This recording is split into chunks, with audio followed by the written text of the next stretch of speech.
जय हिंद। आज अपन कक्षा 6 चैप्टर नंबर 3 संख्याओं के साथ खेलना ये स्टार्ट करने जा रहे हैं। इससे पहले अपने चैप्टर नंबर 1 अपनी संख्याओं की जानकारी, चैप्टर नंबर 2 पूर्ण संख्याएं, इनके बारे में विस्तृत अध्ययन कर लिया है ना। आज अपन शुरू कर रहे हैं चैप्टर नंबर 3 अध्याय 3 संख्याओं के साथ खेलना। देखो, हमने संख्याओं के बारे में जो बेसिक जानकारी होती है वो हमने अभी तक प्राप्त कर ली है। अभी अपन क्या करेंगे कि संख्याओं को अन्य किस किस प्रकार से हम लिख सकते हैं। जैसे कोई एक संख्या है उसको हम कितने प्रकार से लिख सकते हैं, है ना। जैसे कि मान लो अपने पास है 6, अपनी किताब में बड़े उदाहरण दे रखे हैं 6। अब इस 6 को अपन और किस किस प्रकार से लिख सकते हैं। देखो, अपनी किताब में जो एग्जाम्पल है उसी में बात करते हैं। मान लो आपके पास कितने कंचे हैं, आपके पास 6 कंचे हैं। कितने कंचे हैं? 6 कंचे। आपके पास 6 कंचे है ना। अब आपको बोले कि आप इन कंचों को है ना लाइन में, लाइन जैसे पंक्तियां बोलते हैं ना, आपको बोलते हैं ना पंक्तियों में बैठ जाओ या पंक्तियों में खड़े हो जाओ। इस तरीके से जब अपन कोई बनाते हैं तब वो क्या बनती है? पंक्तियां बनती है ना। यदि हम किसी वस्तुओं को इस प्रकार से जब हम ऐसे जमा देते हैं तो वो क्या हो जाती है? पंक्तियां हो जाती है। अब मैं आपसे कहूँ कि आपके पास कितने कंचे हैं? 6 कंचे हैं। इनको आप अलग अलग तरीके से अलग अलग पंक्तियों में जमाओ। तो आप क्या करते हो? आप पहले क्या लेते हो? आप एक पंक्ति में सारे कंचे जमाते हो। कितनी पंक्ति में? एक पंक्ति में। मैं आपको कहता हूँ आप एक पंक्ति में सारे कंचे जमाओ। कितने पंक्ति में? एक पंक्ति में। तो पंक्ति तो ऐसे होती है, तो आपको ये एक पंक्ति में सारे कंचे जमाने हैं। कंचे कितने? 6। तो आप कहोगे 1 2 3 4 5 6। इस प्रकार से आप एक पंक्ति में 6 कंचे जमा देते हो। कितने? 6। तो आप मतलब 6 को इस प्रकार से भी लिख सकते हो कि हम 6 और 6 कंचों को कितनी पंक्ति में जमाया? एक पंक्ति में। इसको अपने क्या लिख दिया कि 6 कंचों को, ये इधर वाले अपने कंचे और ये वाली क्या है? पंक्ति। तो हमने कितने पंक्ति में 6 कंचों को जमाया? एक तरीका तो ये हो सकता है, किसी लड़के ने, मैं आपको बोल देता हूँ कि आप 6 कंचे लेके जाओ और इनको अलग अलग पंक्तियों में जमाओ। तो एक बच्चा है वो कहा सर ये देखो ऐसे जमाया, यानी कि उसने एक ही पंक्ति में सारे के सारे कंचे जमा दिए। एक तरीका ये हो गया। एक लड़का क्या करके लेके आया, वो बोला कि मैं तो 2 पंक्ति में जमाऊंगा। कितनी पंक्ति में? 2 पंक्ति में। 2 पंक्ति में जब आप कंचे को जमाएंगे तो कैसे जमाएंगे? देखो 1 2 3 ठीक 4 5 6। इस प्रकार से क्या किया? 2 पंक्तियों में, देखो एक पंक्ति ये रही और एक पंक्ति ये रही। 2 पंक्तियों में क्या कर दिया? 2 पंक्तियों में कितने कंचे जमा दिए? 6 कंचे जमा दिए। देखो कितनी पंक्तियों में जमाए? ये इधर वाली अपनी कौन सी है? पंक्ति। देखो ये है पंक्ति और ये है अपने कंचों की संख्या, इधर वाले कंचे। तो बताओ कितने कंचे? एक पंक्ति में कितने कंचे जमाए? 3 कंचे। देखो 1 2 3, यानी कि अपन 6 को ऐसे भी ले सकते हैं 3, एक पंक्ति में 3 और पंक्तियां कितनी बनाई? 2। तो 3 को जब 2 से गुणा करेंगे तब भी अपने पास देखो 1 2 3 4 5 6, तब भी अपने पास क्या आ रहा है? कंचे तो टोटल अपने पास कितने हैं? 6 ही है। देखो यहाँ पर भी अपने पास कितने? 6 कंचे आ गए। कंचे कितने? 1 2 3 4 5 6। कितनी पंक्ति में जमाया? एक पंक्ति में। तो 6 कंचों को एक पंक्ति में जमाया। इस बार 6 कंचे हैं, ये देखो 3 और 3 6। 6 कंचों को कैसे जमाया? 3 कंचे एक पंक्ति में। तो 2 पंक्तियों में कितने कंचे आ गए? 6 कंचे आ गए। एक लड़के ने क्या किया? एक लड़के ने बोला मैं 3 पंक्ति लेता हूं। कितनी पंक्ति? 3। तो 3 पंक्ति लेंगे तब आप देखो 1 2, देखो कितनी पंक्ति लेनी है? 3 पंक्ति लेनी है ना। 1 2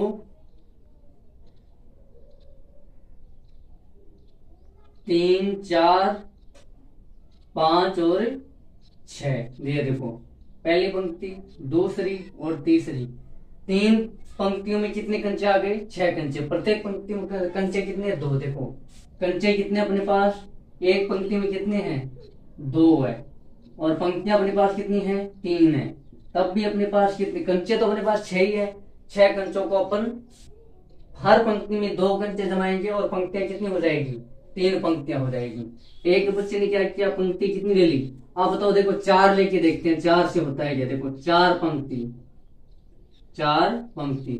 देखो 4 पंक्ति में कैसे जमाएंगे, 1 2 3 4 5 6, ऐसे थोड़ी जमाएंगे, ऐसे अपन नहीं कर सकते। हमें हर पंक्ति में बराबर बराबर लेकर के चलना है। तो देखो 4 पंक्ति में नहीं जमेना, 4 पंक्ति में नहीं जमेंगे। हमें हर पंक्ति, देखो यहाँ पर 1 पंक्ति है, सब में 1 पंक्ति है, तो बराबर की जरूरत नहीं 6। अब अपन ने 2 पंक्ति ली, तो जब एक में 3 है तो दूसरे में भी 3 है। इस बात का अपन को ध्यान रखना है। जब अपन जमाएंगे तो हर पंक्ति में अपने पास क्या होना चाहिए, अगर पहली पंक्ति में 2 है तो दूसरी में भी 2, तीसरी में भी 2, इस प्रकार से जमाना है। देखो तीसरी पंक्ति में 2 2 और 2। अब यहाँ पर अगर आपने 4 पंक्ति ली और आप कहते हो कैसे जमा देते हैं, 2 2 1 में, 2 और 2 में ऐसे 4 पंक्ति में, तो ऐसे नहीं बैठेगा, है ना। तो आपको हर पंक्ति में क्या लेना है, सेम लेना है। तो अब आप क्या लेते हो, 5वीं पंक्ति। यहाँ पे अपन को क्या पता चला, चौथी पंक्ति 4 पंक्तियों में 6 कंचों को जमाना थोड़ा ठीक नहीं है, क्योंकि हर पंक्ति में अपन बराबर बराबर कंचे नहीं जमा पा रहे।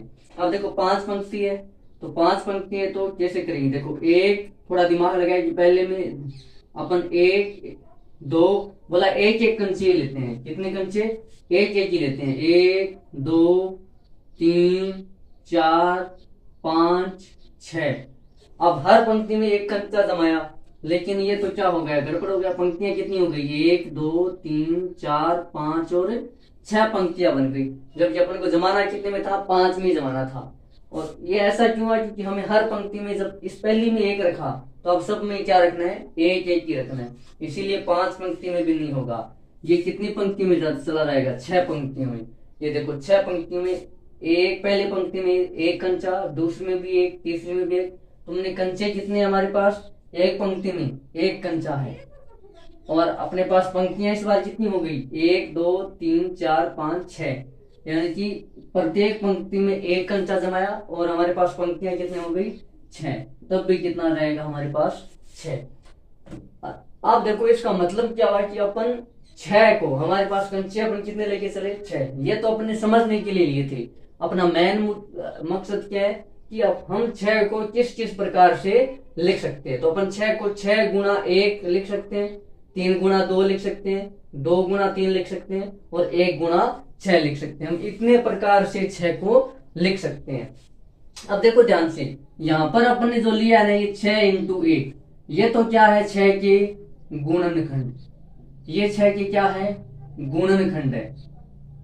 ये 6 के गुणनखंड है, और ये जो 6 है ये इन दोनों का क्या है, गुणज है।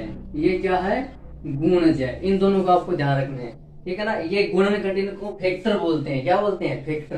तो 6 के, ये देखो ये भी क्या है, 6 के गुणनखंड, और इन दोनों का ये 6 क्या है, गुणज। ये भी क्या है, गुणनखंड, और ये भी क्या है, गुणनखंड, है ना। तो कुल मिलाकर के अपने पास 6 के गुणनखंड कितने हुए, तो 6 के गुणनखंड देखो, सबको एक साथ लिखो। अब 6 के गुणनखंड देखो, एक तो 1 हो गया, फिर देखो 6 के गुणनखंड कौन कौन से हैं, ये भी 6 के गुणनखंड है, और ये भी 6 के गुणनखंड है। गुणनखंड को क्या बोलते हैं, फैक्टर बोलते हैं, ठीक। अब देखो 6 के गुणनखंड 1, और फिर क्या है 2, बाद में क्या है 3, और फिर 6 खुद। जो गुणनखंड आप देखो, आप कहोगे कि एक के बाद में 2 लिखा, ठीक है, 3, अब बोले 2 यहाँ भी है, तो एक गुणनखंड को अपन को 2 बार नहीं लिखना भाई। गुणनखंड आ गया ना 2, हमने कहा कि 6 के गुणनखंड, तो ये सब क्या है, 6 के गुणनखंड है। 6 के गुणनखंड, 6 के गुणनखंड कौन कौन से, 1 2 3 और 6। अब देखो यहां से अपने पास एक बात सामने लिख, ये हम 6 को इतने प्रकार से लिख सकते हैं। कितने प्रकार से, 1 2 3 और 4 प्रकार से लिख सकते हैं। तो जितने प्रकार से ये जो है, ये है 6 के गुणनखंड, जिस प्रकार से हमने लिखा है। और ये जो ये है 6, ये इन सब का गुणज। आप देखो 6 का भी गुणज है, और 1 का भी गुणज है। ये 6 3 का भी गुणज है, और 2 का भी गुणज है ना। इस प्रकार से ये अपन करते हैं। अब देखो यहाँ से अपन थोड़ा सा रिजल्ट बाहर निकालते हैं।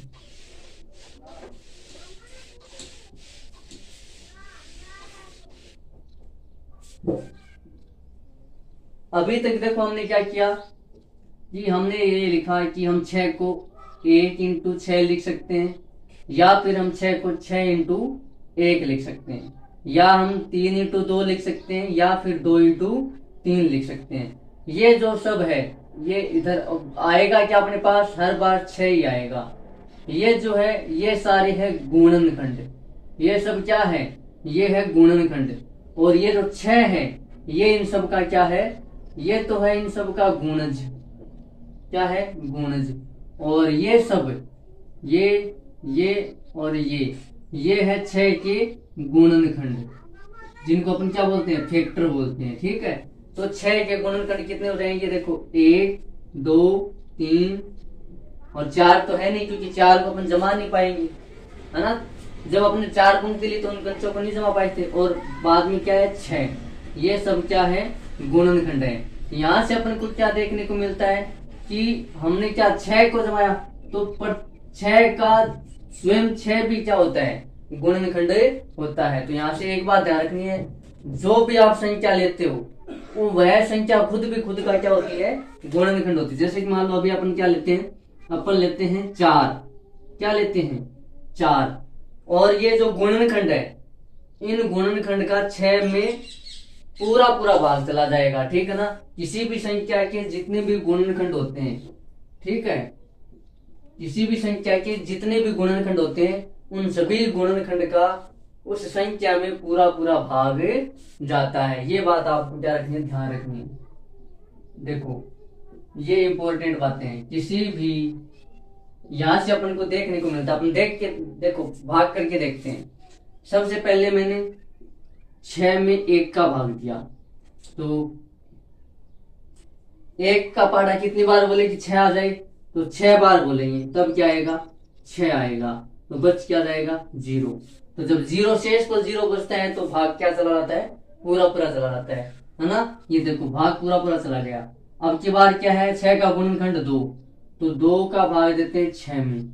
तो 2 का पहाड़ा कितनी बार बोले कि या तो 6 आ जाए या 6 से कम, तो 2 एकम 2, 2 दूनी 4, 2 तिये 6। कितनी बार पहाड़ा बोला, 3 बार, आया कितना 6, तो 6 में से 6 जाएगा 0। देखो पूरा से चला गया ना। अब की बार किसका भाग देंगे, 3 का भाग देंगे 6 में। ठीक है, तो 3 एकम 3, 3 दूने 6, तो पूरा चला गया 0। अब की बार क्या देंगे, 6 का 6 में खुद में, तो 6 एकम 6, कितनी बार गया, 1 बार। यानी कि किसी भी संख्या के जो गुणनखंड होते हैं, फैक्टर होते हैं, उन सभी का उस संख्या में पूरा भाग जाता है। तो ये बात अपन को क्या कर लेनी है, नोट कर लेनी है। किसी भी संख्या के गुणनखंडों का, सभी गुणनखंड ऐसा लिखो है ना, किसी भी संख्या के सभी गुणनखंडों का, संख्या के सभी गुणनखंडों का उस संख्या में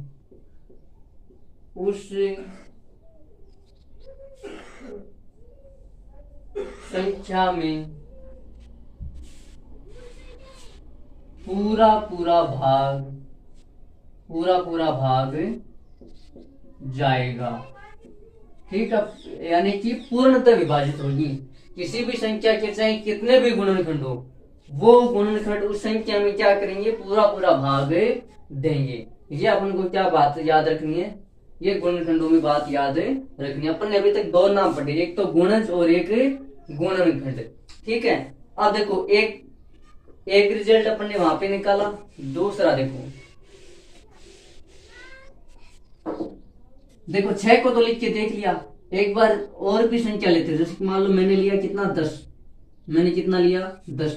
अब अपन 10 को कितनी प्रकार से लिख सकते हैं, 10 को अपन कितने प्रकार से लिख सकते हैं। तो देखो मैं 10 को ऐसे लिखूंगा, 10 इंटू 1, यानी कि 10 को जब 1 से गुणा करेंगे तब कितना आएगा, 10 आएगा। यानी कि मेरे को 10 को 2 ऐसी संख्याओं में तोड़ना है जिससे गुणा करने पर वापस क्या आ जाए, 10 आ जाए, है ना। देखो 10 को जब 1 से गुणा करते हैं, क्योंकि मैंने आपको बताया किसी भी संख्या को 1 से गुणा करने पर वापस वही संख्या आ जाती है। इसका मतलब ये है कि प्रत्येक संख्या का गुणनखंड 1 होता ही होता है ना। तो 1 सभी संख्याओं का गुणनखंड होता है। एक बात आपको ये भी ध्यान रखनी है, क्या ध्यान रखनी है, 1 सभी संख्याओं का गुणनखंड होता है। 1 सभी संख्याओं का गुणनखंड होता है। आप कोई भी संख्या उठा लो, उसका एक गुणनखंड होता ही होता है। यानी कि जो 1 है ये सभी संख्याओं का गुणनखंड। देखो 6 में भी 1 आया, अभी देखो यहाँ पर भी 10 इंटू 1 तो क्या आया 10। तो मैंने बोला था ना ये भी 10 का क्या है, गुणनखंड है, और ये भी 10 का क्या है, एक गुणनखंड है। ठीक है, गुणनखंड। देखो गुणन यानी कि गुणा करना, और खंड यानी कि तोड़ना, यानी कि गुणा का ये क्या है, भाग है। जब इन दोनों को गुणा करेंगे तो अपने पास क्या जाएगा, 10 आ जाएगा। एक प्रकार से तो हम ऐसे लिख सकते हैं 10 को, और कैसे लिख सकते हैं, और अपन 10 को लिख सकते हैं 5 गुणा 2, तो भी कितना होता है, 10 होता है। 5 गुणा 2 तो भी कितना होता है, 10 होता है। और किस प्रकार से लिख सकते हैं अपन 10 को, और ऐसे लिख सकते हैं 2 गुणा 5, तब भी क्या होता है, 10 होता है। तब भी क्या होता है, 10 होता है। और एक तरीके से हम लास्ट तरीका बचा है, क्या लिख सकते हैं, 1 गुणा 10।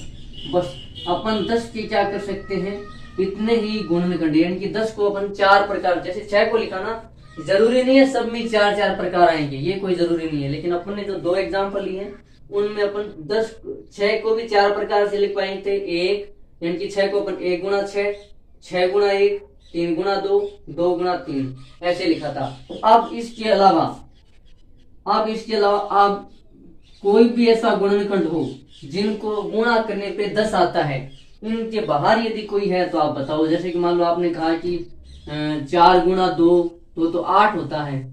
4 गुणा 2 क्या होता है, 8 होता है। अपन जब गुणनखंड करते हैं तो उन गुणनखंड को वापस गुणा करने पर क्या आना चाहिए, 10 आना चाहिए। ऐसी अपने पास कितनी संख्याएं हैं, ऐसे अपने पास देखो कितनी संख्याएं हैं। एक तो है 1, फिर 2, फिर 5, और बाद में क्या है 10 खुद। देखो 1, फिर 2, फिर 5, और बाद में क्या 10 खुद।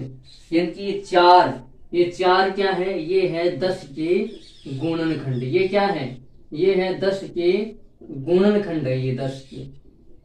आपने एक बात यहाँ पे और नोटिस किया होगा कि जिस संख्या के अपन गुणनखंड निकालते हैं उस संख्या में, जैसे अपने यहाँ पे 6 का निकाला तो देखो 6 भी एक क्या आ रहा है, गुणनखंड के रूप में आ रहा है। यहाँ पे हमने देखो 10 के गुणनखंड निकाले तो 10 के गुणनखंड में 10 भी खुद आ रहा है। तो यहाँ पे अपने पास तीसरी बात देखो 1 भी सब में आ रहा है। तो ये तो हमने लिख दिया कि जो 1 है वो सभी संख्याओं का गुणनखंड होता है। तो आप चाहे कोई भी संख्या का गुणनखंड करो वहां पे 1 आपको जरूर मिलेगा ही मिलेगा। उसके बाद में जिस संख्या का गुणनखंड करते हैं वह भी क्या होती है, अपनी संख्या का एक गुणनखंड होती है। देखो यहाँ पे हमने 6 के टुकड़े का मतलब 6 के गुणनखंड किए, तब अपने को 6 मिला था, और यहाँ पे 10 किए थे तो 10 मिला था। देखो एक और करके देखते हैं। जैसे कि इस बार अपन क्या करते हैं, इस बार अपन 8 के टुकड़े कर लेते हैं। 8 के गुणनखंड, 8 के क्या करते हैं, गुणनखंड, 8 के गुणनखंड।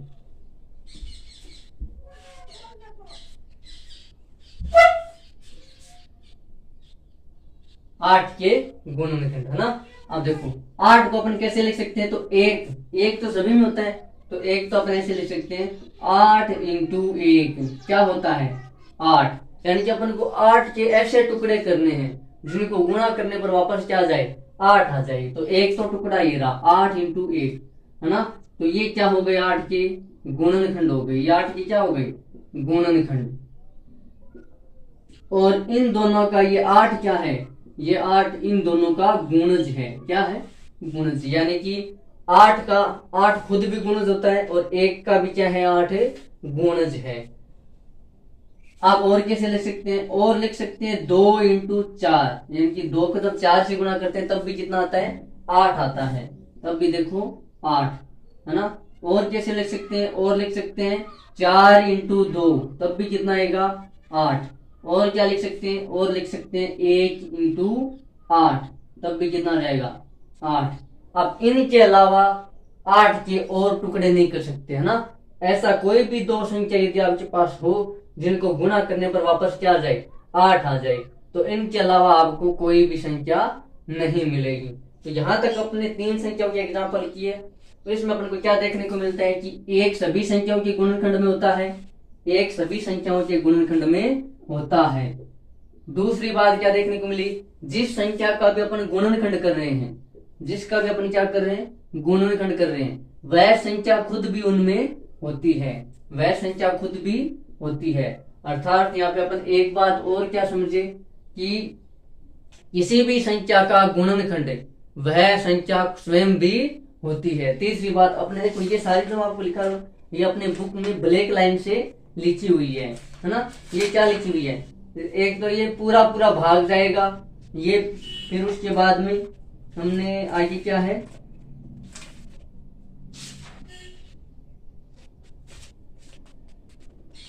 है ना। तो अब हमने क्या निकाला कि प्रत्येक संख्या, अब कोई भी संख्या ले लो, अपने स्वयं का भी एक गुणनखंड होती है। वो हमने यहाँ से देखा, देखो 10 का निकाला, 6 का निकाला, 8 का निकाला। देखो यहाँ पे अपन को क्या बात ध्यान में आई, प्रत्येक संख्या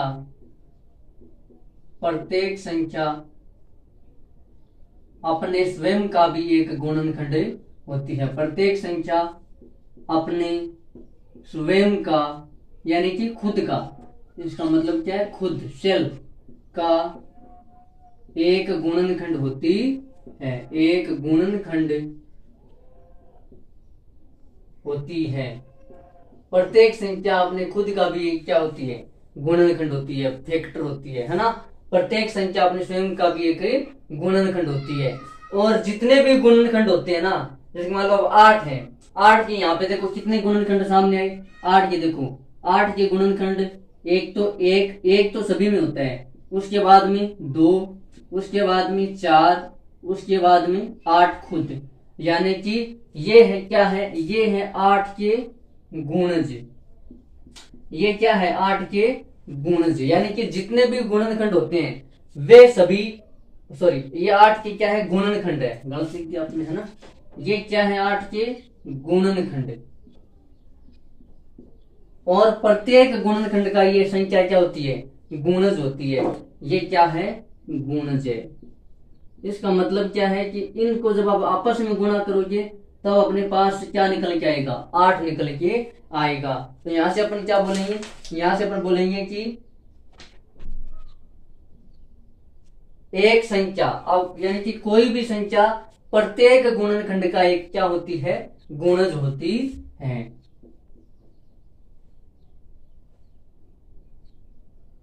कोई भी संख्या, कोई का मतलब यहाँ पे अपन कुछ भी ले सकते हैं, 8, 10, 15, 20, 25 कुछ भी, है ना। कोई भी संख्या अपने प्रत्येक गुणनखंड का, अपने प्रत्येक गुणनखंड का गुणज होती है, प्रत्येक गुणनखंड का गुणज होती है। अब देखो आप कोई भी गुणनखंड उठाइए, देखो आप यहां से क्या उठाया, आपने मान लो यहां से उठाया 2, तो 2 को 4 से गुणा करेंगे तब क्या जाएगा 8, तो ये 8 है, वो 2 का भी गुणज है और 4 का भी गुणज है। यहाँ पे देखो 8 इंटू 1, तो 8 1 का भी गुणज है और 8 का भी गुणज है ना। इस प्रकार से अपने क्या लिखा, कोई भी संख्या अपने प्रत्येक गुणनखंड का एक गुणज होती है।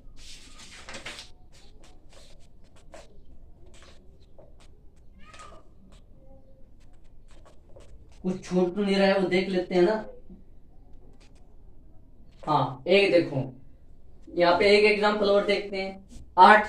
अभी अपन किसका करते हैं, मान लो अपन 15 का गुणनखंड करते हैं, किसका करते हैं, 15 के गुणनखंड, है ना। 15 के गुणनखंड फैक्टर, है ना, 15 के फैक्टर करो देखिए 15 को अपन कैसे लिख सकते हैं, तो एक तो सभी के साथ होता है, तो ये गुणनखंड तो सब में ही है, 15 इंटू 1 क्या आएगा 15, या फिर इसको उल्टा कर सकते हैं 1 इंटू 15, तब भी जाएगा 15। देखो एक तरीके, दो तरीके तो ये हो गए, 15 इंटू 1, 1 इंटू 15, यानी कि 15 भी 15 का गुणज है और 1 भी 15, ये 1 का भी 15 गुणज है और 15 का भी है। और 15 की गुणनखंड देखो 1 और 15, दो गुणनखंड अपन को मिल गए। यहाँ पर कितने गुणनखंड मिल गए 15 के? दो, एक तो 1 और एक 15, है ना। अभी देखो आप बताओ 15 को और कैसे कैसे लिख सकते हैं, है ना। देखो देखिए, देखो 15 को अपन लिख सकते हैं 3 गुणा 5 ना। जब हम 3 का पहाड़ा जब आप 5 बार बोलते हो ना, तो कितना आता है? 3 पंजे 15, यानी कि 3 गुणा 5। ये भी क्या है? 15 के गुणनखंड है, यानी कि जब आप 3 को 5 से गुणा करते हो तब भी आपके पास क्या आता है? 15 आता है। और क्या है फिर? इसी का उल्टा हो जाएगा। देखो जब आप 5 का पहाड़ा 3 बार बोलते हो, 5 का टेबल, 5 का टेबल जब आप 3 टाइम बोलते हो तो आपके पास क्या आता है? 15 ही आता है ना। एक तरीका ये हो गया, यानी कि 15 के गुण 3 भी हो गया और 5 भी हो गया। और देखो जब आप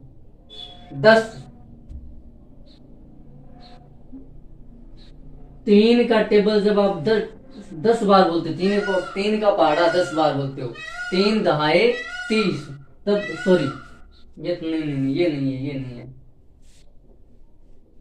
ये देखो नहीं बना। देखो अभी भी 4 ही है। इसके अलावा कोई और ऐसी संख्या जो जिनको गुणा करने पर, दो ऐसी संख्या बताने जिनको आपस में गुणा करने पे आपके पास क्या आ जाए? 15 आ जाए, तो वो 15 के गुणनखंड हो जाएंगे। देखो एक तो ये 4 तो अपने पास आ गए गुणनखंड, 1, 15 खुद, 3 और 5। इनके अलावा अब 15 के और कोई भी गुणनखंड नहीं बचे हैं। इनके अलावा और कोई भी 15 के गुणनखंड नहीं बचे हैं। तो यहां से देखो अपने पास क्या क्या देखने को मिला? 1, उसके बाद में 3, फिर 5 और बाद में 15। देखो एक भी गुणनखंड है तो ये अपनी बात सही हुई कि प्रत्येक संख्या अपने स्वयं का एक गुणनखंड होती है। देखो और एक सभी संख्याओं का गुणनखंड होता है, तो एक सब में आ रहा है और स्वयं वो संख्या भी सब में आ रही है। अब अपने को एक बात और यहाँ पे देखने को मिल रही है। देखो हमने किसके गुणनखंड निकाले? 15 के। तो 15 के गुणनखंड में या तो देखो ये सब 15 से क्या है? छोटे, या तो क्या है? 15 से छोटे, या फिर क्या है? 15 के बराबर। हम किसी भी संख्या का गुणनखंड निकालते हैं तो या तो उसके गुणनखंड उससे छोटे रहेंगे या फिर उस संख्या के बराबर चले रहेंगे।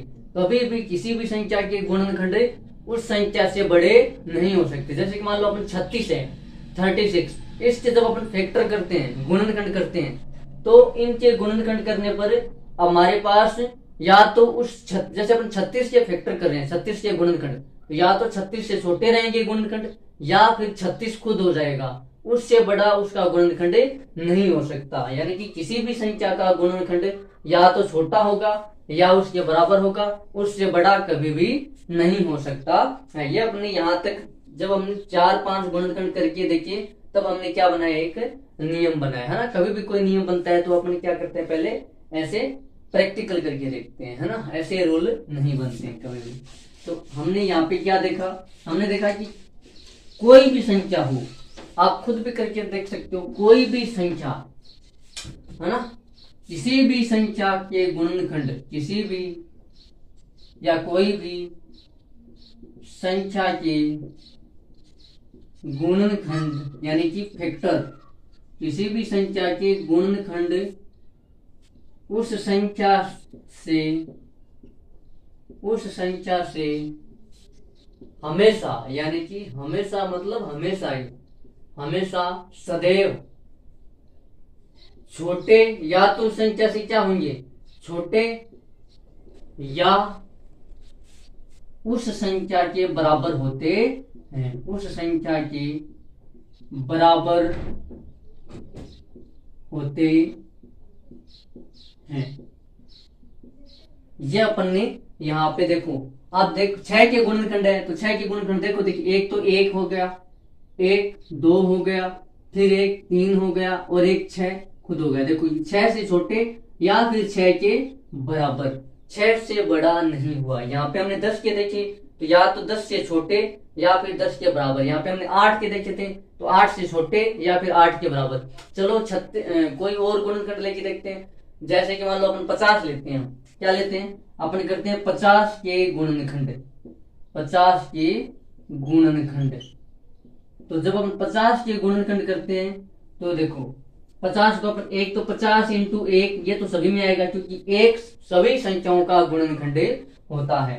तो यहाँ पे क्या जाएगा 50, या फिर इसको उल्टा करके लिख सकते हैं 1 इंटू 50, तब भी अपने पास देखो ये अपन क्यों लिख रहे हैं, ये है टाइप, यानी कि 50 को अपन इतनी तरीके से लिख सकते हैं। मान लो यहाँ पे कंचे को उदाहरण ले, अपन 50 कंचों को इस तरीके से जमा सकते हैं कि अपन एक पंक्ति में 50 कंचे जमा दे, या फिर क्या करें 50 पंक्तियों में एक एक कंचा जमाते चले जाए। ऐसे यहाँ पे हमने किया था ना, या तो अपन क्या करें एक कंचे को 6 पंक्तियों में जमाए, या फिर 6 कंचों को एक पंक्तियों में जमाए। ये क्या है जमाने का तरीका है। यानी कि अपन 50, यदि हमारे पास कोई 50 वस्तु हैं तो अपन उसको इस तरीके से, इतने तरीकों से वहां पे हम सेट कर सकते हैं, है ना, जमा सकते हैं।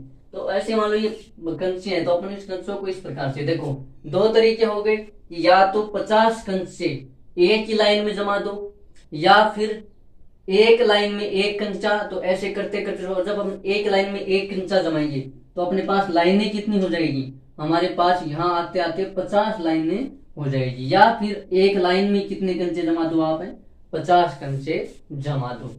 2 तरीके हो गए। तीसरा तरीका और बताओ, 2 ऐसी संख्या जिनको गुणा करने पर वापस क्या आ जाए 50 आ जाए।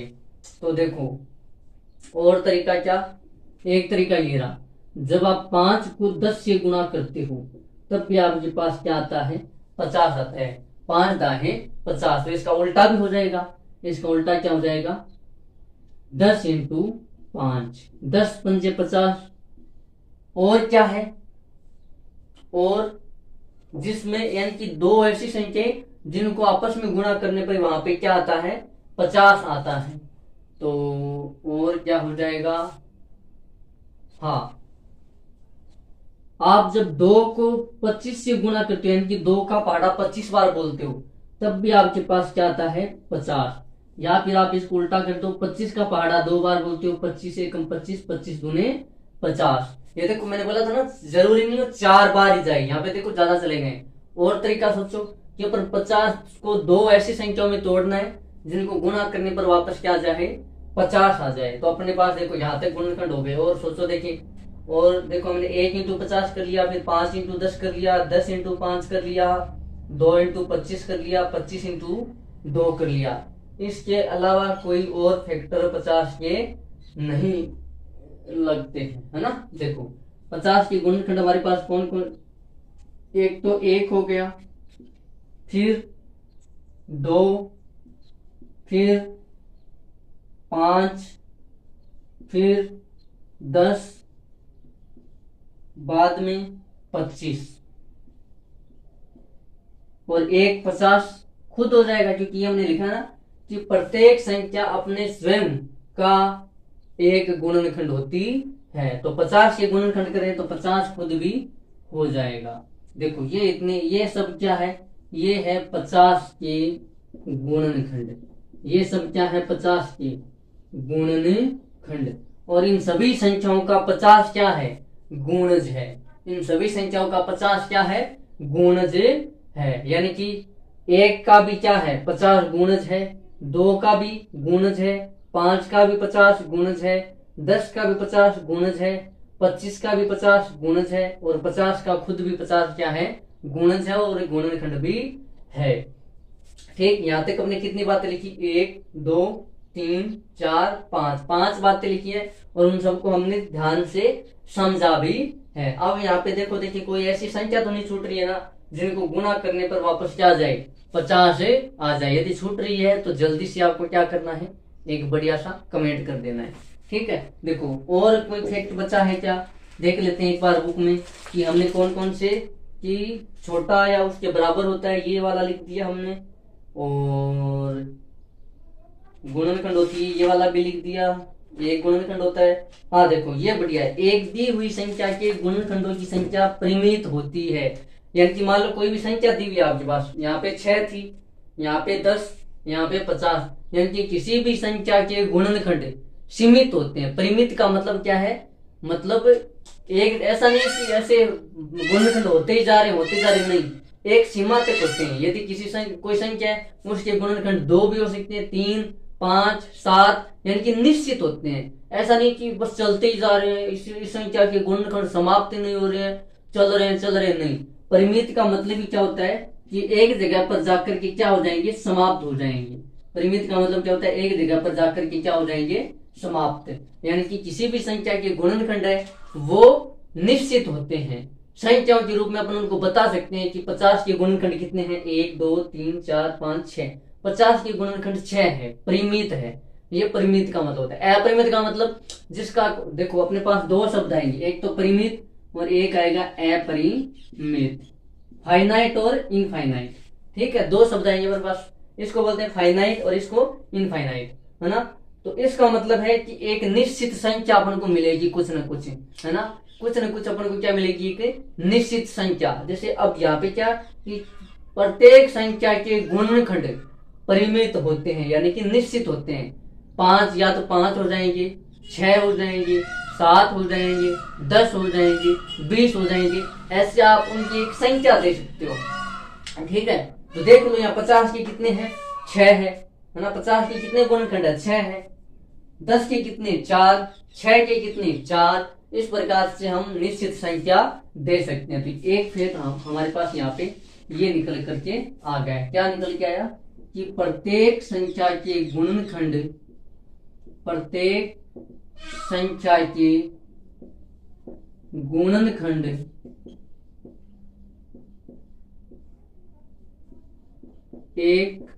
प्रत्येक संख्या के गुणनखंड परिमित होते हैं। परिमित यानी कि निश्चित संख्या, निश्चित संख्या। ये ऐसे नहीं कि चलते जा रहे हैं एक संख्या के, कोई अंत ही नहीं है गुणनखंड होने का, नहीं। एक संख्या के गुणनखंड क्या होते हैं, निश्चित होते हैं। यानी कि संख्याओं में अपन क्या कर सकते हैं, उनको जैसे 5, 10 ऐसे अपन बता सकते हैं। किसी को कोई पूछे कि भाई 50 के गुणनखंड बताओ कितने होते हैं, तो अपन ऐसे करके बता देंगे कि 50 के ज्यादा से ज्यादा 6 गुणनखंड है, इससे ज्यादा 50 के कोई भी गुणनखंड नहीं है। यानी कि 6 गुणनखंड का मतलब क्या है, हम 50 को ज्यादा से ज्यादा कितनी तरह से जमा सकते हैं, 1, 2, 3, 4, 5, 6।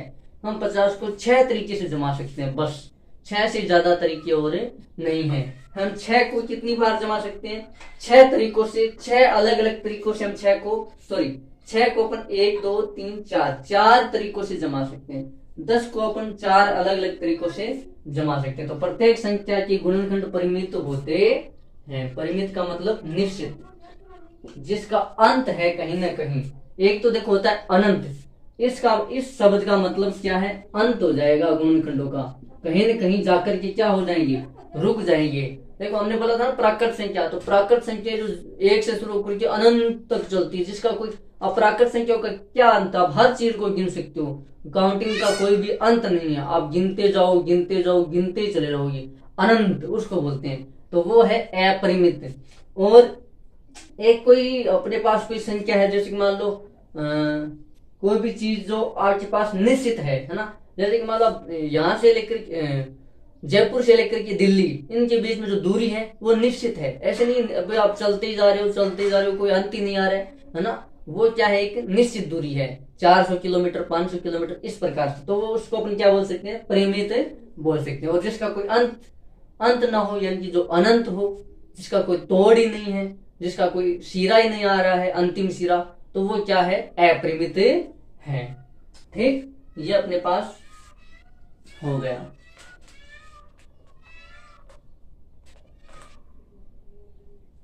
एक और लिखते हैं, देखो मान लो अपन किसी भी संख्या के गुणनखंड करते हैं, है ना, तो वो जो गुणजों की संख्या होती है, गुणज अपन किसको बोलते हैं, ये जो 10 है, ये 10, ये 1 का भी गुणज है, 2 का भी गुणज है, ये 10, इन सभी का क्या है, 5 का भी और 10 का खुद का भी क्या है, गुणज है। क्या है, गुणज, है ना। तो ये क्या है कि एक दी हुई संख्या के गुणजों की संख्या अपरिमित होती है।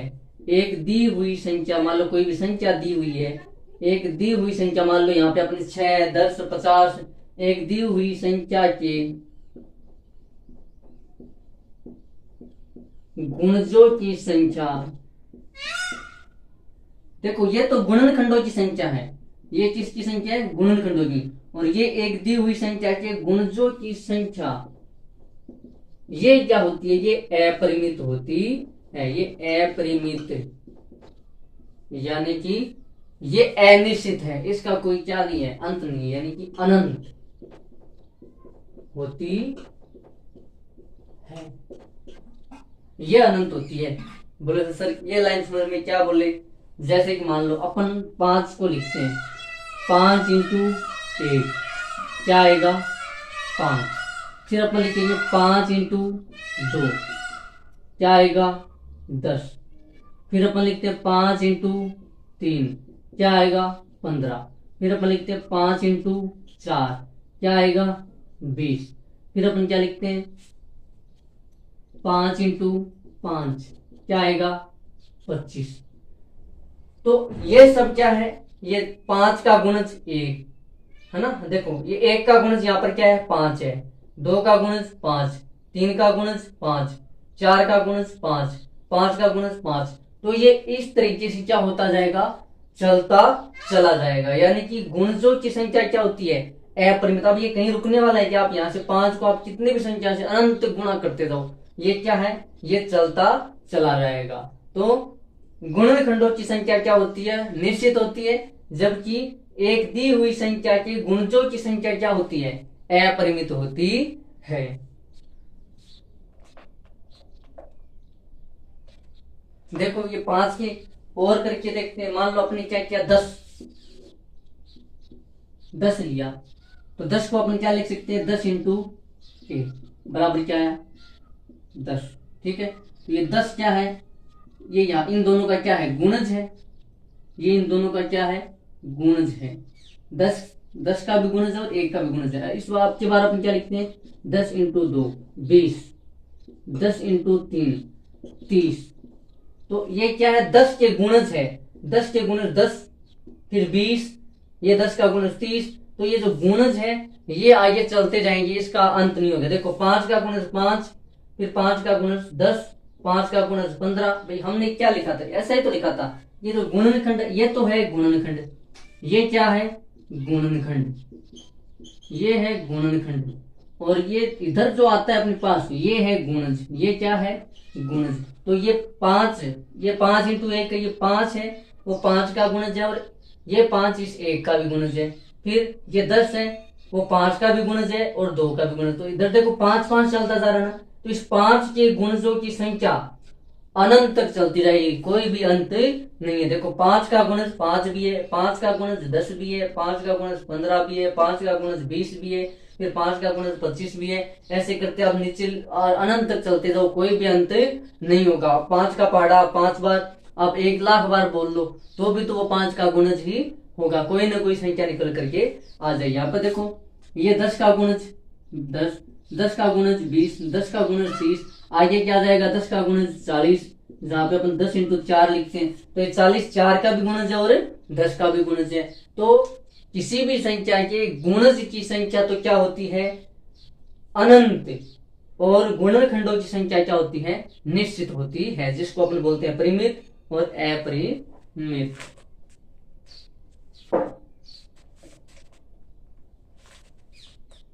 और एक फिर अपना लास्ट फैक्ट बचा है वो देखते हैं। और अपना जो 3.1 अपना एक्सरसाइज है उसका जो बेसिक है वो अपना यहाँ पे क्या हो जाता है फिर पूरा। यहाँ से जब आप यहाँ तक आपको यदि कोई चीज समझ में आती है तो आप अपनी एक्सरसाइज 3.1 है वो आप पूरी कर पाते हो, है ना। देखो अपन ने देखो यहाँ पे 6 के गुणनखंड किए थे। देखो एक तो 1 हुआ था 6 का गुणनखंड, 2 हुआ था, 3 और फिर 6 खुद हुआ था। अब देखो इसके कितने गुणनखंड है? इसके गुणनखंड है 4। इन सबको जोड़ो। देखिए इन इन इन गुणनखंडों को 6 के गुणनखंड है 1 2 3 और 6। इनको जोड़ो 1 + 2 + 3 + 6। देखो एक और दो तीन, तीन और तीन छह, और छह और छह 12। देखो इन दोनों को जोड़ेंगे 3 आएगा, प्लस 3 प्लस 6। इन दोनों को जोड़ेंगे 3 और 3 6 प्लस 6, और 6 और 6 को जोड़ोगे 12। यानी कि जिन संख्याओं के गुणनखंडों का योग, जिन संख्याओं के गुणनखंडों का योग उस संख्या से डबल हो, दुगना, वो संख्याएं क्या कहलाती है? संपूर्ण संख्याएं। वो संख्याएं क्या कहलाती है? संपूर्ण संख्या। देखो यहाँ पे हमने किसके गुणनखंड लिए? 6 के गुणनखंड। 6 के गुणनखंड। 6 के गुणनखंड क्या क्या थे? एक तो 1 2 3 और 6, 4 गुणनखंड हुए। 6 के कितने गुणनखंड हुए? 4। उनको हमने जोड़ा, जोड़ने पे क्या आया? 12। ये क्या है? 6 का दुगना है। क्या है? 6 का दुगना। तो यहां पर हम क्या कहेंगे कि यदि किसी संख्या के गुणनखंडों का योग उस संख्या से दुगना आ जाए, डबल, तब हम क्या कहेंगे? ये जो 6 है ये एक पूर्ण संख्या है। ये क्या है? पूर्ण संख्या कहलाएगी, पूर्ण संख्या कहलाती है। ऐसी आप और संख्या बताओ अपनी किताब में। देखो एक तो 6 लिख रखा है, एक क्या लिख रखा है? 28। 28 के गुणनखंड करो। देखो 28 को आप क्या लिख सकते हो? 28 इंटू 1 लिख सकते हो। 28 को आप और क्या लिख सकते हो? 1 इंटू 28। 28 को आप और क्या लिख सकते हो? बताओ देखिए 28 को और क्या लिखा जा सकता है? यानी कि दो ऐसी संख्याओं में तोड़ो जहां पे अपने पास क्या आ जाए? 28 आ जाए। तो अपन 4 इंटू 7 भी क्या होता है? 28। और 7 इंटू 4 भी 28। फिर और 28 को कैसे लिख सकते हैं? 14 इंटू 2, या फिर 2 इंटू 14, और एक 28 खुद हो जाएगा, यानी कि 1 इंटू 28, तो 28 इंटू 1। इसके अलावा 28 के कोई गुणनखंड है क्या? देखो देखिए 1 2 3 4 5 6 7 गुणनखंड हुए हैं। 28 के कितने गुणनखंड हुए हैं? 7। इसके अलावा 28 के कोई गुणनखंड बचे हैं तो देखो देखिए इसके अलावा 28 के कोई गुणनखंड, इसके अलावा 28 के कोई गुणनखंड नहीं है। तो 28 के गुणनखंड कितने हुए? 28 के गुणनखंड देखो, 28 के गुणनखंड, एक तो एक खुद हो गया, ये तो सभी का होता है। फिर 2, फिर 4, बाद में 7 14 और एक 28 खुद। कितने हो गए? 1 2 3 4 5 6। अभी हमने 7 कैसे जोड़े थे? 1 2 3 4 5 6 7, एक ये खुद और 28 खुद हो गया। देखो इन सबको जोड़ो। देखिए यदि इन गुणनखंडों का योग 28 से दुगना, 28 का दुगना कितना हो जाएगा? 56, 56। देखो देखिए 1 plus 2 plus 4 plus 7 plus 14 plus 28, 1 और 2 3, 3 और 4 7, 7 और 7 14, 14 और 14 28, और 28 में जब आप क्या जोड़ोगे? 28 तो कितना आ जाएगा? 56 आ जाएगा। यानी कि 28 के सभी गुणनखंडों को जब अपन जोड़ते हैं तो अपने पास क्या आता है? 28 का दुगना। देखो 1 और 2 को जोड़ोगे कितना आएगा? 3, 3 और 4 को जोड़ोगे 7, 7 और 7 को जोड़ोगे 14, 14 और 14 को जोड़ोगे तो 28, और 28 और 28 जोड़ोगे तो अपने पास क्या रहेगा? 56। और 56 क्या है? 28 का दुगना। तो 28 भी एक क्या है? पूर्ण संख्या है ना? तो अपन क्या लिखेंगे कि किसी भी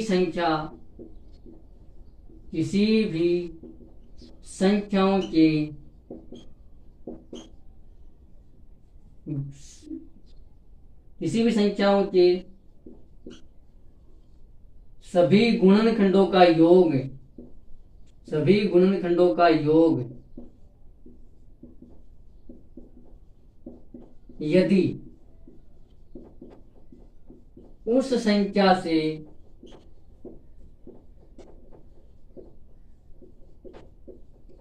दुगना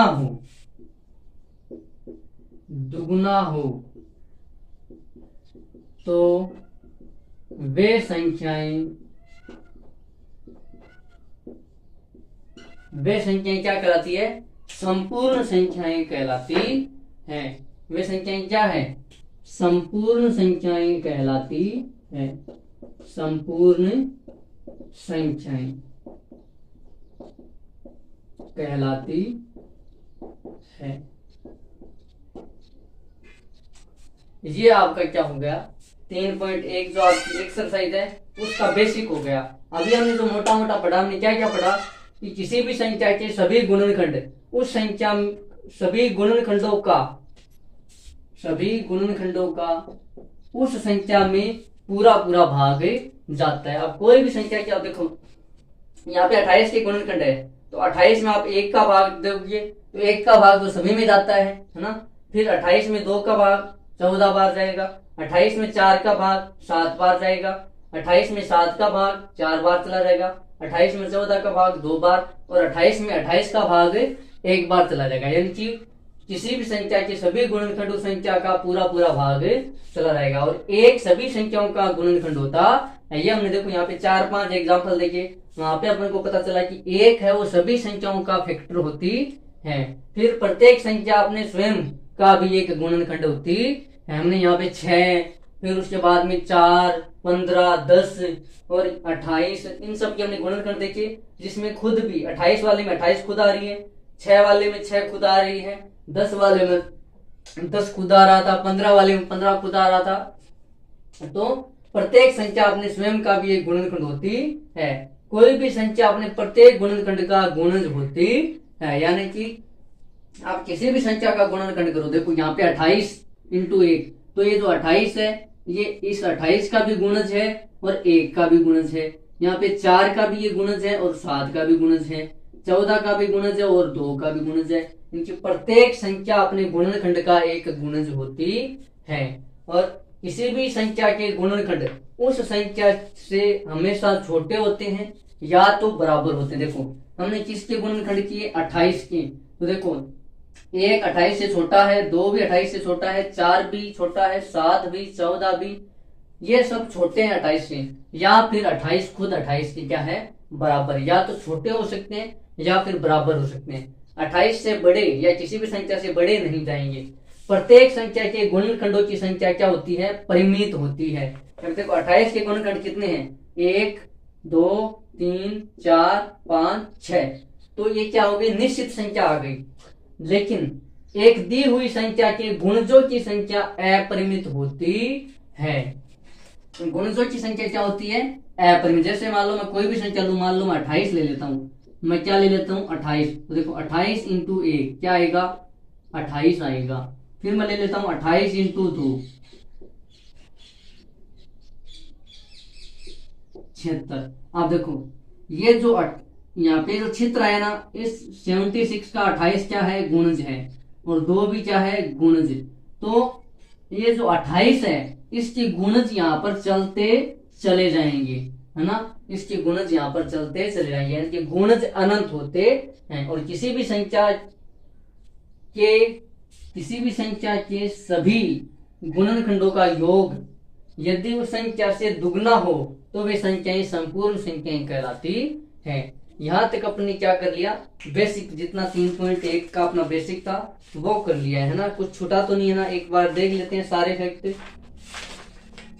कि हमने कुछ छोड़ तो नहीं दिया ना। ये वाला कर लिया, कितने फैक्ट, 1 2 3 4 5 6 7 8 9 10 11, 1 2 3 4 5 6 7, अपने फैक्ट कम कैसे हैं, 1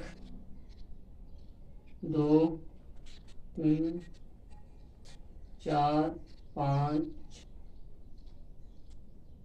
ठीक है। इसमें एक तो डबल डबल लिख रही है। ये हमारा क्या है, 3.1 अपनी जो एक्सरसाइज है उसका बेसिक है। अब हम क्या कर लेते हैं, 3 एग्जाम्पल दे रखे हैं, उनको भी यहाँ पे कर लेते हैं। फिर आपके पास एक्सरसाइज है, उसके क्वेश्चन आपको हल खुद को ही करने हैं।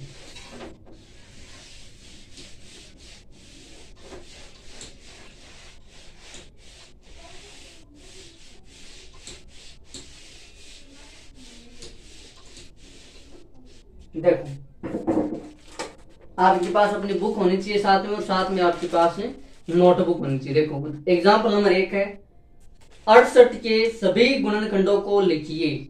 68 के सभी गुणनखंडों को लिखिए। ये अपना क्या है, एग्जाम्पल नंबर 1 है। अब इसका मतलब क्या है, अपन 68 के कितने गुणनखंड कर सकते हैं, यानी कि दो ऐसी संख्याएं लेनी है जिनको गुणा करने पर वापस क्या आ जाए अपने पास 68 आ जाए।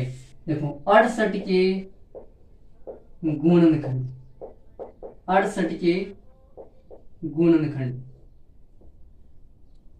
देखो एक तो आपको बिना सोचे 1 × 68 और 68 × 1 ये तो कर ही देना है, क्योंकि हमने लिखा था ना, ये इधर वाले फैक्ट लिखे थे, ये आपको बढ़िया तरीके से अपने नोटबुक में नोट कर लेने है ना, और उनको अच्छे से, क्योंकि समझ में नहीं है तो आपको बार बार वीडियो को देखना है, तो आपको अच्छे से समझ में आ जाएंगे। तो एक तो हो गया 68 और एक हो गया एक खुद, क्योंकि मैंने लिखा था किसी भी संख्या का जो एक है वो गुणनखंड होती है और स्वयं वो संख्या भी गुणनखंड होती है। तो अपन को 68 का गुणनखंड पूछा तो हमें बिना देखे 1 और 68 तो लिखने हैं, क्योंकि एक सभी संख्याओं का गुणनखंड होती है और हमें 68 का पूछा है, तो हमें वो फैक्ट याद था कि किसी भी संख्या का गुणनखंड वो संख्या स्वयं भी होती है, एक गुणनखंड होती है ना, हमने 1 और 68 तो लिखती है। इसके अलावा देखो और 68 को कैसे लिख सकते हैं, तो अपन देखो 17 का पहाड़ा बोलते हैं 4 बार, तो 17 चौके 68, और फिर इसका उल्टा हो जाएगा 4 × 17, देखो 4 × 17 और क्या है, और है 2 × 34, जब अपन 34 को 2 से गुणा करते हैं तब भी क्या आता है 68 68, और एक इसका उल्टा हो जाएगा 34 × 2। हम 68 को इतने प्रकार से लिख सकते हैं, और कुछ छूट तो नहीं गया ना, ये इतने क्या है, देखो अब देखो 68 के गुणनखंड कितने हो जाएंगे, एक तो एक खुद हो जाएगा, फिर 2, फिर 4, 17, 17 के बाद में 34 और एक 68 खुद हो जाएगा। ये कितने हो गए, ये हो गए 68 के गुणनखंड हो गए, है ना, ये 68 के। देखो अब हमने जो फैक्ट पढ़े उनको सबको अप्लाई करके देखो, किसी भी संख्या के गुणनखंड उन संख्या से या तो छोटे होते हैं या फिर उसके बराबर होते हैं। ठीक है, बताओ 68 एक संपूर्ण संख्या है क्या, आपको ये पूछ ले बताओ कि ये 68 संपूर्ण संख्या है या नहीं है, तब हम क्या करते हैं 68 के सभी गुणनखंडों को जोड़ते हैं, यदि योग डबल आ गया, 68 का डबल कितना होता है 136, यदि 136 आता है तब ये क्या हो जाएगा, हमारी एक संपूर्ण संख्या हो जाएगी। सबको 1 और 2 3, 3 और 4 7, ठीक है, 3 और 4 7, और 7 और 17, 1 और 2 3, 3 और 4 7, 7 और 17 24, 24 और 34, 24 और 34 कितना हो गया, देखो 24 और 34 38, 48 और 58, और 58 और 68, 58 और 68 देखो 8 और 8 16, 1 5 और 11 और 12 126, यानी कि दुगना नहीं हुआ, इसका मतलब क्या है 68 एक संपूर्ण संख्या तो नहीं है, और ये सब क्या है 68 के गुणनखंड है।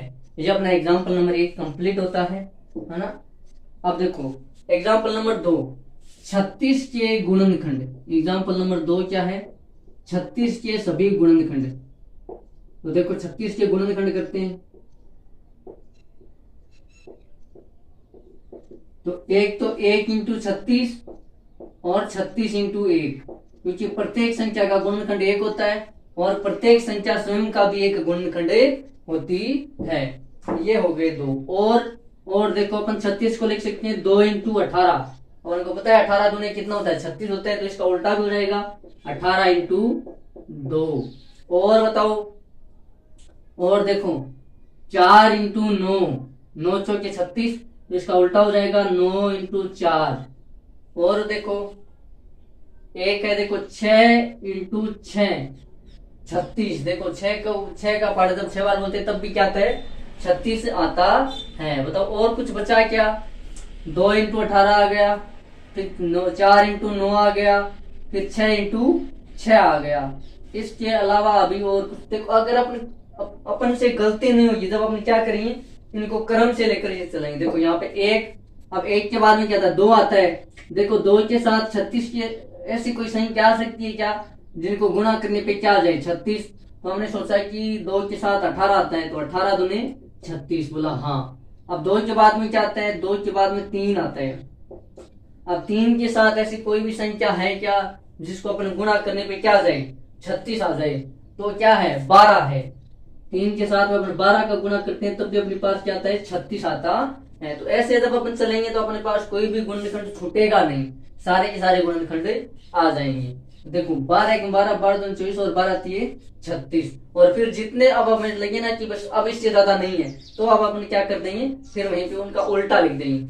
उसके बाद देखो 4 आएगा, 4 के साथ कोई ऐसी संख्या हो जिसको गुना करने पर मेरे पास क्या आ जाए 36। तो अपन को पता है 9 का पहाड़ा जब हम 4 बार बोलते हैं, 4 का पहाड़ा 9 बार बोलते हैं तब 36 आता है। तो 4 9 36, 4 9 36। उसके बाद में 5, 5 का 5 को बताओ किससे गुना करें कि 36 आ जाए। तो 5 के साथ ऐसी कोई भी संख्या नहीं है जिसको गुना करने पे क्या आ जाए 36 आ जाए, तो ये तो गुणनखंड नहीं होगा। उसके बाद में क्या आता है 6। अब 6 को किससे गुना करें 6 के साथ, तो जब हम 6 को 6 से गुना करते हैं तब भी कितना आता है 36। अब आगे जाने की जरूरत नहीं, क्योंकि जब दो संख्या समान आ जाती है ना गुणनखंड में तो वो लास्ट होता है, उसके बाद में कोई भी गुणनखंड उस संख्या का नहीं होगा, उसके बाद में कोई भी गुणनखंड उस संख्या का नहीं हो पाएगा। आप देखो 6 इंटू 6 तो इसको उल्टा लिखो। अब एक ये हो गया, हम क्या लिख सकते हैं 9 इंटू 4, या फिर हम क्या लिख सकते हैं 12 इंटू 3, या फिर हम कैसे लिख सकते हैं 18 इंटू 2, या अपन क्या लिख सकते हैं 36 इंटू 1। हम इतने तरीके से 36 को जमा सकते हैं। अब देखो 36 के गुणनखंड हुए कितने, एक तो 1 खुद हो गया, फिर 2, फिर 3, फिर 4, फिर 5 नहीं था, फिर 6, इतने गुणनखंड। अब इनको तो ये तो वापस क्या आ जाएंगे डबल आ जाएंगे, है ना। 6 के बाद में 6 के बाद में 9, 9 के बाद में 12, 12 के बाद में 18 और 18 के बाद में 36 खुद। ये इतनी क्या है 36 के गुणनखंड है। ये क्या है देखो 1 2 3 4 5 6 7 8 9, 36 के कितने गुणनखंड है 9 गुणनखंड है। देखो बताओ 36 एक, अब आपसे पूछ ले कि बताओ 36 एक संपूर्ण संख्या है क्या, तो यदि 36 का दुगना कितना होता है 36 का दुगना होता है 72। यदि इनके गुणनखंडों का योग 72 आता है तब ये 36 क्या है एक संपूर्ण संख्या। देखो 1 और 2 3, 3 और 3 6, 6 और 4 10, 10 और 6 16, 16 और 9 25, 25 और 12 37, 37 और 18 47 और 8 55, 55 और 36। तो ये तो हमें साफ साफ पता चला है क्योंकि 36 और 36 72 होता है, 55 और 36 क्या चला जाएगा ज्यादा चला जाएगा। तो 6 और 5 11 का 1, 6 5 और 3 8 और 1 9 91। तो ये क्या है ज्यादा चला गया, डबल होना चाहिए, न तो कम रहना चाहिए ना ज्यादा जाना चाहिए, बराबर दुगना, दुगने के बराबर होना चाहिए। तो दुगना 36 का कितना 72, ये कितना चला गया 91। कम भी नहीं रहना चाहिए योग और ज्यादा भी नहीं होना चाहिए दुगने से, तब ये क्या है 36 एक संपूर्ण संख्या नहीं है। ये अपना एग्जाम्पल नंबर क्या हो गया 2 पूरा हो गया। अभी देखो आगे 6 के सभी प्रथम 5 गुणज लिखिए। Example number 3।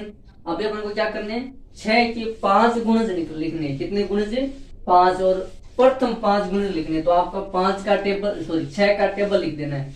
देखो कैसे, एग्जाम्पल नंबर 6 एग्जाम्पल नंबर 3 6 के गुणज, 6 के गुणज। देखो 6 इंटू 1 क्या आता है 6। ये देखो 6 का कितना हो गया ये गुणज हो गया। फिर अपन क्या लिखेंगे 6 इंटू 2 कितना है 12। तो ये 6 का क्या है 12 एक गुणज है। फिर 6 इंटू 3 क्या आएगा 18। तो 6 का ये 18 क्या है गुणज है तो ये 3 का भी गुणज 2 का भी, लेकिन अपन को किसका पूछा है 6 के गुणज पूछे। तो देखो 6 इंटू 4 कितने 24। तो 6 का एक गुणज क्या हो जाएगा 24 भी हो जाएगा। फिर 6 इंटू 5 30। तो 6 का एक गुणज 30 भी हो जाएगा। कितने गुणज पूछे 5। देखो हो गए क्या 1 2 3 4 और 5। देखो प्रत्येक संख्या का वो संख्या खुद गुणनखंड भी होती है और गुणज भी होती है। ये बात भी आपको ध्यान में रखनी है कि प्रत्येक संख्या स्वयं का एक गुणनखंड और गुणज दोनों होती है। देखो यहाँ पे अपन 6 का 6 गुणनखंड गुणज भी है और 6 एक गुणनखंड भी है। ठीक है। और ये हमने 5 गुणज लिख दिए, 6 के 5 गुणज कौन से, 6, 12, 18, 24 और 30। ये अपना एग्जाम्पल नंबर क्या हो गया, कंप्लीट। और इसी के साथ अपने क्या हो जाते हैं, जो एक्सरसाइज 3.1 उसका जो बेसिक है, सामान्य परिचय, वो जनरल बेसिक जो इन्फॉर्मेशन है वो अपनी कंप्लीट होती है ना। अभी आपको क्या करना है, जो एक्सरसाइज 3.1 है उसके क्वेश्चन करने हैं और उसको अच्छे से हल करना पड़ना है। इसको आपको अच्छे से देखना है, जो नोट करने वाली बातें हैं उनको नोट करना है, एक बार पढ़ना है, अच्छे से समझना है, समझ में नहीं आए तो वापस आपको वीडियो को देखना है ना। तो आज के लिए इतना ही, मिलते हैं अगले वीडियो में, तब तक के लिए जय हिंद जय भारत।